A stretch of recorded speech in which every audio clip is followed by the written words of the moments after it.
সালে সিলেট স্টেশন রোডে যাত্রা শুরুর পর থেকে আজও আপনাদের সেবার পাশে আছে ঐতিহ্যবাহী লতিফ ট্রাভেলস। স্টেশন রোড ছাড়াও উপশহরের রোজভিউতে লতিফ ট্রাভেলসের দ্বিতীয় শাখা এবং পূর্ব জিন্দাবাজারের আরবি কমপ্লেক্সে আমাদের তৃতীয় শাখা। সৌদি সরকার কর্তৃক পুরস্কারপ্রাপ্ত হজ ও ওমরা এজেন্ট, মধ্যপ্রাচ্য, ইউরোপ, আমেরিকার ভিসা প্রসেসিং ও টিকেটিং সুবিধা এবং ইন্ডিয়া, থাইল্যান্ড ও মালয়েশিয়া ভ্রমণের প্যাকেজ সহ বিশ্ব ভ্রমণের যে কোনো সহায়তায় আপনাদের অপেক্ষায় লতিফ ট্রাভেলস।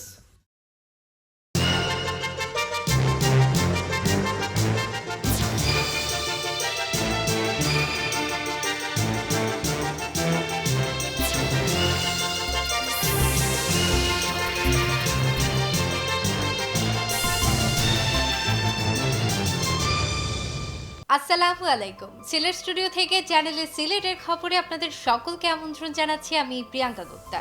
শুরুতেই জানিয়ে দিচ্ছি খবরের শিরোনামগুলো।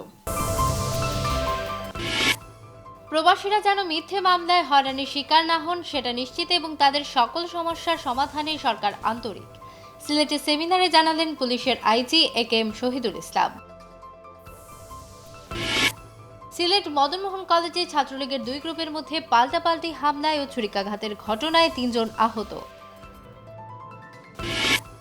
ইকরা প্রতিবন্ধী হাসপাতালে হুইল চেয়ার ও চিকিৎসা সরঞ্জাম বিতরণ। বাংলাদেশের অসহায় ও অবহেলিত প্রতিবন্ধীদের কল্যাণের জন্য দেশে বিদেশে হৃদয়বান ব্যক্তিরা স্ব অবস্থান থেকে এগিয়ে আসা উচিত।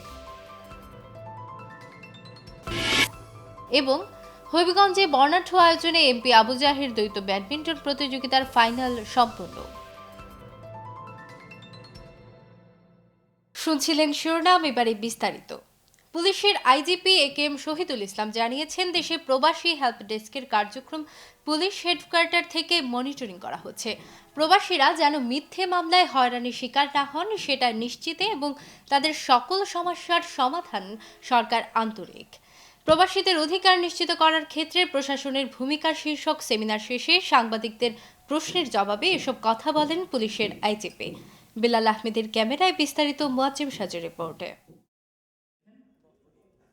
শনিবার দুপুরে সিলেট জেলা পরিষদ মিলনায়তনে human rights and peace for Bangladesh HRPB আয়োজন করে প্রবাসীদের অধিকার নিশ্চিত করার ক্ষেত্রে প্রশাসনের ভূমিকা শীর্ষক আন্তর্জাতিক সেমিনারে প্রধান অতিথি হিসেবে উপস্থিত ছিলেন পুলিশের আইজি একেএম শহীদুল ইসলাম।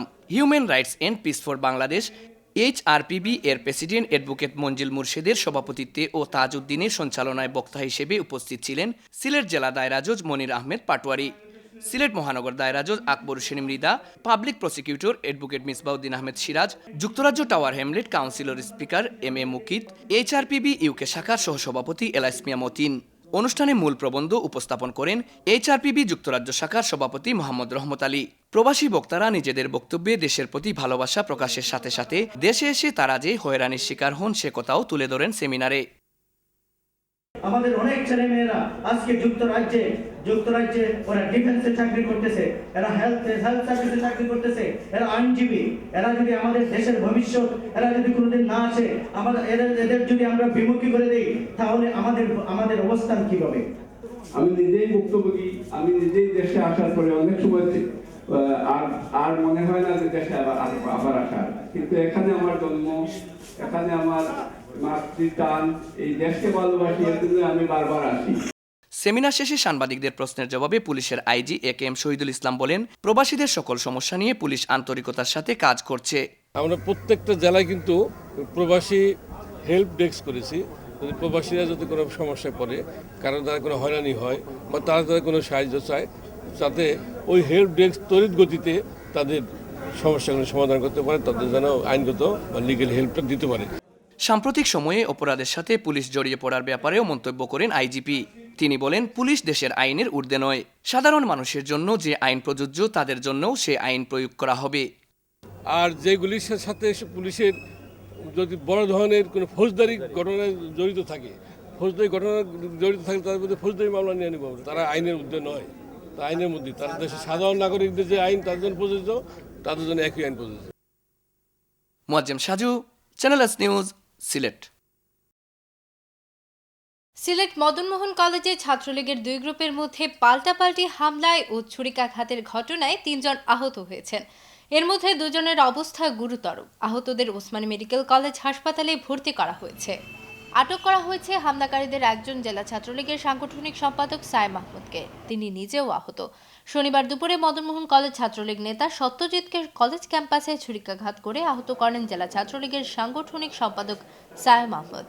এ সময় তিনি পালিয়ে যাওয়ার চেষ্টা করলে প্রতিপক্ষ গ্রুপের সদস্যরা তাকে ধরে মারধর করে পুলিশের হাতে তুলে দেন। তবে কী কারণে এই হামলার ঘটনা ঘটেছে তা জানা যায়নি। সায়েম বর্তমানে পুলিশের হেফাজতে ওসমানী হাসপাতালে চিকিৎসাধীন আছেন। আহত সত্যজিতের অবস্থা গুরুতর। পুলিশ জানিয়েছে পরিস্থিতি বর্তমানে নিয়ন্ত্রণে রয়েছে। এটা কলেজের ভিতরে একটা ঘটনা, ছাত্রলীগের তাদের নিজেদের মধ্যে কত অন্তদ্বন্দ্ব হতে পারে বা অন্য কোনো ঘটনা থাকতে পারে, যে একটা ছেলেকে আপনারা দেখছেন স্টেপ করছে। তো তাৎক্ষণিক সময় তাৎক্ষণিক পুলিশ ঘটনাস্থলে আসছে এবং যে আহত হয়েছে তাকে হসপিটালাইজ করা হয়েছে দ্রুত, আর যে স্টেপ করছে তাকেও পুলিশ অ্যারেস্ট করছে। গোলাপগঞ্জের ৩ নম্বর ফুলবাড়ি ইউনিয়নের মছকপুরের রায়ান জাওয়াদ দাতব্য সংস্থার পক্ষ থেকে গরিব শীতার্তদের মাঝে শীতবস্ত্র বিতরণ করা হয়েছে।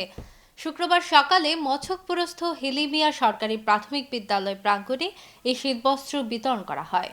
সংস্থার পরিচালক ও মিলেনিয়াম মার্কেটের ডিএমডি আব্দুস সালাম সোহেলের সভাপতিত্বে এবং সিরাজুল ইসলামের পরিচালনায় শীতবস্ত্র বিতরণ অনুষ্ঠানের প্রধান অতিথি হিসেবে উপস্থিত ছিলেন ৩ নং ফুলবাড়ি ইউনিয়নের চেয়ারম্যান অ্যাডভোকেট মামুন আহমদ রিপন। বিশেষ অতিথি হিসেবে উপস্থিত ছিলেন গোলাপগঞ্জ প্রেস ক্লাবের সভাপতি আব্দুল আহাদ, রাজনীতিবিদ মশিউর সুন্না চৌধুরী নার্গিস, সিলেট মিলেনিয়ামের জিএম চৌধুরী আব্দুল বাসিত নাহির, দৈনিক সিলেটের ডাকের স্টাফ রিপোর্টার ইউনুস চৌধুরী। বক্তব্য রাখেন ফুলবাড়ি ইউপি সদস্য ফয়জুল আহমদ দারা, গোলাম আজম আতা সহ আরও অনেকে। এ সময় সংস্থার পক্ষ থেকে প্রায় শতাধিক কম্বল বিতরণ করা হয়। সভায় বক্তারা রায়ান জাওয়াদ দাতব্য সংস্থার পক্ষ থেকে গরিব শীতার্তদের মাঝে শীতবস্ত্র বিতরণ করায় এই সংস্থার প্রতি কৃতজ্ঞতা প্রকাশ করেন। আর্ত মানবতার কল্যাণে তাদের এসব কাজ ভবিষ্যতেও অব্যাহত থাকবে বলে বক্তারা আশা প্রকাশ করেন। বিশ্বনাথের খাজানশী ইউনিয়নের মাধবপুর গ্রামবাসীর পক্ষ থেকে সিলেট ২ আসনের সাংসদ ইয়াহিয়া চৌধুরী এহিয়াকে সংবর্ধনা প্রদান করা হয়েছে। শুক্রবার বিকেলে স্থানীয় একটি মাঠে এই সংবর্ধনার আয়োজন করেন মাধবপুর গ্রামবাসী।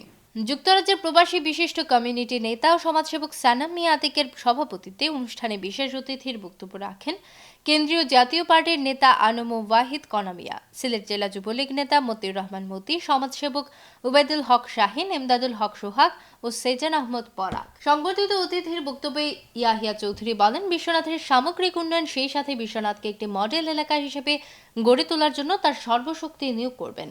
বিশ্বনাথের সামগ্রিক উন্নয়নে সবাইকে ঐক্যবদ্ধভাবে এগিয়ে আসতে হবে। বিগত যে কোনো সময়ের চেয়ে এখন বিশ্বনাথের শিক্ষা, স্বাস্থ্য ও রাস্তাঘাটের ব্যাপক উন্নয়ন হয়েছে বলেও মন্তব্য করেন তিনি। পরে সংবর্ধিত অতিথি সিলেট ২ আসনের সাংসদ ইয়াহিয়া চৌধুরী এহিয়াকে গ্রামবাসীর পক্ষ থেকে ক্রেস্ট প্রদান করা হয়। বিয়ানীবাজার উপজেলার প্রগতি এডুকেশন ট্রাস্ট ইউকের বাংলাদেশ সফররত কর্মকর্তাবৃন্দ বিয়ানীবাজার ক্যান্সার ও জেনারেল হাসপাতাল পরিদর্শন করেছেন। বুধবার বিকেলে নেতৃবৃন্দ হাসপাতালে পৌঁছালে হাসপাতালের প্রধান নির্বাহী সাহাবুদ্দিন তাদেরকে স্বাগত জানান। পরে তারা হাসপাতালের সকল কার্যক্রম ঘুরে ঘুরে দেখেন ও কর্মকর্তা কর্মচারীদের সাথে কথা বলেন। নেতৃবৃন্দ হাসপাতালের সার্বিক অবস্থা পর্যবেক্ষণ করে সন্তোষ প্রকাশ করে একটি হল তাদের ট্রাস্টের নামে করে দেওয়ার ঘোষণা দেন। পরিদর্শন শেষে হাসপাতালের কনফারেন্স রুমে এক মতবিনিময় সভায় মিলিত হন নেতৃবৃন্দ। এ সময় উপস্থিত ছিলেন বিয়ানীবাজার উপজেলা এডুকেশন ট্রাস্টের সভাপতি হাবিবুর রহমান ময়না, সাধারণ সম্পাদক করিমউদ্দিন, সাংগঠনিক সম্পাদক দুলাল উদ্দিন রায়হান, শহর trusteeship secretary doctor Ahmad Hossain সহ আরও অনেকে। প্রগতি এডুকেশন ট্রাস্টের নেতৃবৃন্দ জানান, ট্রাস্টের সকল কর্মকর্তার সাথে আলাপ করে এখানে একটি হল করে দেওয়ার পরিকল্পনা তাদের রয়েছে। মেজরিটি আমাদের ট্রাস্টের সিনিয়র নেতৃবৃন্দ আছেন। এখান থেকে যাওয়ার পরে আমরা আলাপ করে চেষ্টা করব এই হলটা আমাদের ট্রাস্টের নামে দেওয়ার জন্য। হসপিটাল আজকে পরিদর্শন করে আমরা অত্যন্ত খুশি হয়েছি। এটা থেকে শুধু বিয়ানীবাজারবাসী নয়, আমার মনে হয় সমগ্র বাংলাদেশের মানুষ এটা থেকে উপকৃত হবে। খবরের এ পর্যায়ে নিচ্ছি ছোট্ট একটি বিরতি। ফিরে এসে অন্যান্য খবরের সঙ্গে আরও যা থাকছে। ইকরা প্রতিবন্ধী হাসপাতালে হুইল চেয়ার ও চিকিৎসা সরঞ্জাম বিতরণ। বাংলাদেশের অসহায় ও অবহেলিত প্রতিবন্ধীদের কল্যাণের জন্য দেশে বিদেশে হৃদয়বান ব্যক্তিরা স্ব অবস্থান থেকে এগিয়ে আসা উচিত।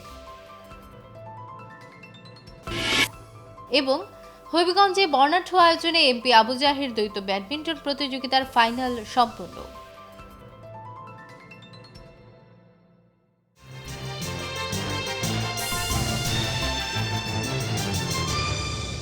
সালে সিলেট স্টেশন রোডে যাত্রা শুরুর পর থেকে আজও আপনাদের সেবার পাশে আছে ঐতিহ্যবাহী লতিফ ট্রাভেলস। স্টেশন রোড ছাড়াও উপশহরের রোজভিউতে লতিফ ট্রাভেলসের দ্বিতীয় শাখা এবং পূর্ব জিন্দাবাজারের আরবি কমপ্লেক্সে আমাদের তৃতীয় শাখা। সৌদি সরকার কর্তৃক পুরস্কারপ্রাপ্ত হজ ও ওমরা এজেন্ট, মধ্যপ্রাচ্য, ইউরোপ, আমেরিকার ভিসা প্রসেসিং ও টিকেটিং সুবিধা এবং ইন্ডিয়া, থাইল্যান্ড ও মালয়েশিয়া ভ্রমণের প্যাকেজ সহ বিশ্ব ভ্রমণের যে কোনো সহায়তায় আপনাদের অপেক্ষায় লতিফ ট্রাভেলস।